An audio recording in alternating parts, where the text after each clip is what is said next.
വീര്യം കുറഞ്ഞ മദ്യത്തിനുള്ള നികുതി ഇളവിനായി കഴിഞ്ഞ LDF സർക്കാരിന്റെ കാലത്ത് MV ഗോവിന്ദൻ എക്സൈസ് മന്ത്രിയായിരിക്കെ 2021 ബക്കാടി സമർപ്പിച്ച അപേക്ഷയിൽ VD സതീശൻ എടുത്ത തീരുമാനങ്ങളാണ് കേരളത്തിൽ വീര്യം കുറഞ്ഞ മദ്യത്തിന്റെ വിവാദത്തിന് തിരികൊളുത്തിയത്. എന്നാൽ അതിനും 15 വർഷങ്ങൾക്ക് മുൻപ് 2006 VS അച്യുതാനന്ദൻ മന്ത്രിസഭയിൽ PK ഗുരുദാസൻ എക്സൈസ് മന്ത്രിയായിരിക്കെ ബക്കാടി ഇതേ അനുമതി തേടി സർക്കാരിനെ സമീപിച്ചിരുന്നു. അനുകൂല നിലപാടെടുത്ത സർക്കാരിന് പക്ഷേ മദ്യക്കോള അനുവദിക്കില്ല എന്ന പ്രതിഷേധം ശക്തമായപ്പോൾ ആ പദ്ധതി ഉപേക്ഷിക്കേണ്ടി വന്നു. പിന്നീട് K. കരുണാകരൻ, AK ആന്റണി മന്ത്രിസഭകളുടെ കാലത്ത് മദ്യനയം സംബന്ധിച്ച് പഠിക്കാൻ നിയോഗിച്ച 2 പ്രധാനപ്പെട്ട കമ്മീഷനുകളും വീര്യം കുറഞ്ഞ മദ്യത്തെ സാധൂകരിച്ച് റിപ്പോർട്ടുകൾ സമർപ്പിച്ചിട്ടുണ്ടെങ്കിലും അതിന്മേൽ തീരുമാനമെടുക്കാൻ അവരാരും തയ്യാറായില്ല. വീര്യം കുറഞ്ഞ മദ്യം വീണ്ടും വിവാദമായ പശ്ചാത്തലത്തിൽ ആ വിഷയത്തെ 3.5 പതിറ്റാണ്ട് കാലത്തെ വിവിധ മന്ത്രിസഭകൾ കൈകാര്യം ചെയ്ത വിധമാണ് ഇന്ന് സത്യം പറയട്ടെ പരിശോധിക്കുന്നത്. മദ്യവീര്യത്തിലെ ഉൾപിരിവുകൾ.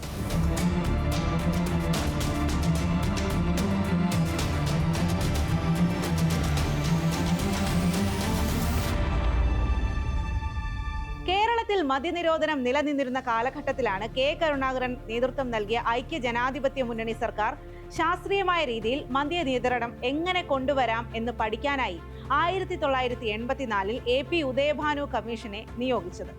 1990കളുടെ അവസാനത്തിലും 2000ന്റെ തുടക്കത്തിലും കേരളത്തിൽ മദ്യപാനം മൂലമുള്ള ആരോഗ്യ സാമൂഹിക പ്രശ്നങ്ങൾ വർദ്ധിച്ചു വന്ന സാഹചര്യത്തിൽ AK ആന്റണി നേതൃത്വം നൽകിയ UDF സർക്കാർ 2002 ജസ്റ്റിസ് രാമചന്ദ്രൻ കമ്മിറ്റിയെ നിയോഗിച്ചു.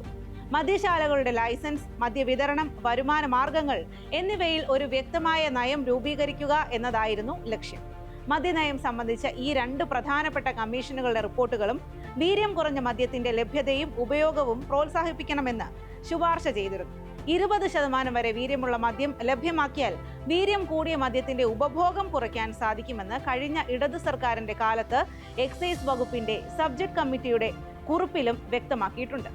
എന്താണ് ഈ വീര്യം കുറഞ്ഞ മദ്യം? നികുതി ഘടന നിർണ്ണയിക്കുന്നതിനായി ബിയർ, വൈൻ, ഇന്ത്യൻ നിർമ്മിത വിദേശ മദ്യം എന്നിങ്ങനെ 3 വിഭാഗങ്ങളായാണ് മദ്യത്തെ കേരളത്തിൽ തരം തിരിച്ചിരുന്നത്. ഏകദേശം 4 മുതൽ 8% വരെ ആൽക്കഹോൾ അടങ്ങിയ ബിയറിന് 116%, 15.5% വരെ ആൽക്കഹോൾ അടങ്ങിയ വൈൻ കാറ്റഗറിക്ക് 86%, 42.86% വരെ ആൽക്കഹോൾ അടങ്ങിയ ഇന്ത്യൻ നിർമ്മിത വിദേശ മദ്യത്തിന് 251%, കേരളത്തിൽ മദ്യനികുതി.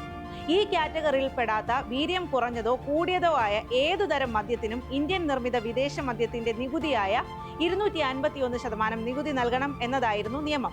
കഴിഞ്ഞ മാസം ധനമന്ത്രി അവതരിപ്പിച്ച ബജറ്റിൽ ഇതിനു പകരം ആൽക്കഹോൾ ശതമാനത്തെ മാത്രം അടിസ്ഥാനമാക്കി പുതിയൊരു നികുതി ഘടന അവതരിപ്പിക്കപ്പെട്ടു. അതിങ്ങനെയാണ്: 0.5 മുതൽ 10% വരെ ആൽക്കഹോൾ അടങ്ങിയ ലോ ആൽക്കഹോൾ അഥവാ വീര്യം കുറഞ്ഞ മദ്യത്തിന് 120% നികുതിയും, 10 മുതൽ 20% വരെ ആൽക്കഹോൾ അടങ്ങിയ വീര്യം കുറഞ്ഞ മദ്യത്തിന്റെ രണ്ടാമത്തെ വിഭാഗത്തിന് 175% നികുതിയും, 20% മുകളിൽ 42.8% വരെ ആൽക്കഹോൾ അടങ്ങിയ മദ്യത്തിന് 251% നികുതിയും എന്നതായിരുന്നു പുതിയ നികുതികൾ. നേരത്തെ 251% നികുതി നൽകേണ്ടിയിരുന്ന വീര്യം കുറഞ്ഞ ബ്രീസർ പോലെയുള്ള മദ്യങ്ങളുമായി ബിയർ കാറ്റഗറിയിൽ 120% നികുതി നൽകി കേരള വിപണിയിലേക്ക് ബക്കാടി പോലെയുള്ള കമ്പനികൾക്ക് പ്രവേശിക്കാം എന്നതാണ് വീര്യം കുറഞ്ഞ മദ്യങ്ങൾക്ക് നികുതി കുറച്ചു എന്ന വിവാദമായി കേരളത്തിൽ കത്തിപ്പടർന്നത്. ബക്കാടി, ബ്രീസർ പോലുള്ള റെഡി ടു ഡ്രിങ്ക് വിഭാഗത്തിൽപ്പെട്ട വീര്യം കുറഞ്ഞ മദ്യങ്ങൾ ഇന്ത്യയിലെ മിക്ക സംസ്ഥാനങ്ങളിലും ലഭ്യമാണ്. ഇവ പൊതുവെ 4% മുതൽ 5% വരെ ആൽക്കഹോൾ അടങ്ങിയ ലോ ആൽക്കഹോൾ വിഭാഗത്തിലാണ് ഉൾപ്പെടുന്നത്. കേരളത്തിൽ വീര്യം കുറഞ്ഞ മദ്യം വിൽക്കാൻ ബക്കാടി ശ്രമം തുടങ്ങിയത് 2007 ജനുവരിയിൽ PK ഗുരുദാസൻ എക്സൈസ് മന്ത്രിയായിരിക്കെ ആയിരുന്നുവെന്ന് വിവരാവകാശ രേഖകൾ വെളിപ്പെടുത്തുന്നു. 2007 ജനുവരി 23-നാണ് ഡൽഹി ആസ്ഥാനമായ ബക്കാടി മാർട്ടിനി ഇന്ത്യ ലിമിറ്റഡ് അന്നത്തെ എക്സൈസ് വകുപ്പ് മന്ത്രി PK ഗുരുദാസിന് വീര്യം കുറഞ്ഞ മദ്യം വിൽപ്പന നടത്തുന്നതിനായി രേഖാമൂലം അപേക്ഷ നൽകിയത്. ഡെപ്യൂട്ടി എക്സൈസ് കമ്മീഷണർമാരുടെ റിപ്പോർട്ടുകളുടെ അടിസ്ഥാനത്തിലും വീര്യം കുറഞ്ഞ മദ്യം സർക്കാർ നയങ്ങൾക്ക് എതിരായതിനാലും അപേക്ഷ നിരസിച്ചതായി 2008 ജൂലൈ 29-ന് ബക്കാടി മാർട്ടിനി കമ്പനിയെ എക്സൈസ് കമ്മീഷണർ അറിയിച്ചു. എന്നാൽ പിന്നീട് ബക്കാടിയുടെ പ്രപ്പോസൽ നികുതി വകുപ്പ് പ്രിൻസിപ്പൽ സെക്രട്ടറി എക്സൈസ് വകുപ്പ് മന്ത്രിയുടെ പരിഗണനയ്ക്ക് വെക്കുകയും 2009 ഏപ്രിൽ 18-ന് മന്ത്രി PK ഗുരുദാസൻ കമ്പനിയുടെ പ്രപ്പോസൽ അംഗീകരിക്കുകയും ചെയ്തു. ഇതിന്റെ ഭാഗമായി നിലവിലുള്ള വിദേശ മദ്യചട്ടങ്ങളിൽ ആവശ്യമായ ഭേദഗതികൾ വരുത്താൻ 2009 ജൂലൈ 7-ന് സർക്കാർ എക്സൈസ് കമ്മീഷണർക്ക് നിർദ്ദേശം നൽകി. ഈ ഘട്ടത്തിൽ വിഷയം പൊതുജന മധ്യത്തിലെത്തുകയും മദ്യക്കോള വിരുദ്ധ സമരം എന്ന പേരിൽ പ്രതിഷേധം വ്യാപകമാകുകയും ചെയ്തപ്പോൾ എക്സൈസ് മന്ത്രി PK ഗുരുദാസൻ തന്നെ 2010 മാർച്ച് 9-ന് അനുമതി റദ്ദാക്കിയുള്ള ഉത്തരവ് പുറപ്പെടുവിച്ചു. വീര്യം കുറഞ്ഞ മദ്യം വിൽക്കുന്നതിനാവശ്യമായ ചട്ടഭേദഗതി വേണമെന്ന് പിന്നീട് ബക്കാഡി കമ്പനി ആവശ്യപ്പെടുന്നത് 2017-ലാണ്. എക്സൈസ് മന്ത്രിമാരായിരുന്ന TP രാമകൃഷ്ണനും പിന്നീട് MV ഗോവിന്ദനും ഈ വിഷയത്തിൽ കമ്പനി കത്ത് നൽകിയിട്ടുണ്ട്. വീര്യം കുറഞ്ഞ മദ്യം കേരളത്തിൽ വിൽക്കാൻ അനുമതി തേടി ബക്കാഡി കമ്പനി ഇടത് സർക്കാരിന് 2021 അയച്ച കത്താണ് ഇപ്പോൾ ഉയർന്നിട്ടുള്ള വിവാദത്തിൽ മുഖ്യമന്ത്രി VD സതീശന് കിട്ടിയ തുറുപ്പുചീട്ട്. വിഷയത്തിൽ മുൻ എക്സൈസ് മന്ത്രിയും CPIM സംസ്ഥാന സെക്രട്ടറിയുമായ MV ഗോവിന്ദനാണ് ബക്കാഡി കമ്പനി 2021 സെപ്റ്റംബർ 17-ന് കത്ത് നൽകിയത്. ഈ കത്തിന്റെ അടിസ്ഥാനത്തിൽ സെപ്റ്റംബർ 29-ന് തന്നെ തുടർ നടപടി ആവശ്യപ്പെട്ട് എക്സൈസ് മന്ത്രി നികുതി വകുപ്പ് സെക്രട്ടറിക്ക് നിർദ്ദേശം നൽകി. തുടർന്ന് 2022-23 അബ്കാരി നയത്തിൽ വീര്യം കുറഞ്ഞ മദ്യവിൽപ്പന അനുവദിച്ച് ചട്ടം ഭേദഗതി ചെയ്തെങ്കിലും നികുതി ഘടന പ്രഖ്യാപിച്ചിരുന്നില്ല.